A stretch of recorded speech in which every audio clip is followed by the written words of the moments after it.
ఇబ్బందులు వస్తాయి.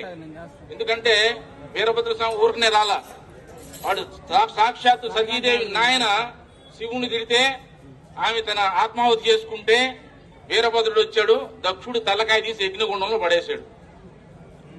మరలా అది కావాలంటే చూసుకోండి, రాజకీయ పక్షాలైనా లేకపోతే అధికారులైనా సరే ఏ న్యాయం కావాలో చూసుకోండి. అటువంటి స్థితి తీసుకురాకండి దయచేసి. మీరు ఆలోచించాలా. శ్రీరామనవమి యాత్ర మీద రాళ్లు పడతాయి, వినాయక చవితి మీద రాళ్లు పడతాయి. ఎప్పుడైనా మొహరం ఊరేగింపు మీద ఎప్పుడైనా రాయి పడిందా? ఒక పోలీసుని చెప్పమన్నాడు వచ్చి. రంజాన్ సమయంలో లేకపోతే ఏదైనా దర్గా ఊరేగింపు జరుగుతుంటే ఎవరైనా రాళ్లు వేసి ఇబ్బంది పెట్టారా? ఈ దేశంలో ఎక్కడైనా సరే, ఇక్కడే కాదు ఎక్కడైనా సరే, ఎక్కడైనా ముస్లిం సోదరులు కనుక ఒక ఊరేగింపు తీస్తుంటే ఎక్కడైనా దాడి జరిగిందా? మరి హనుమాన్ జయంతి ర్యాలీ మీద ఎందుకు దాడి జరుగుతుంది?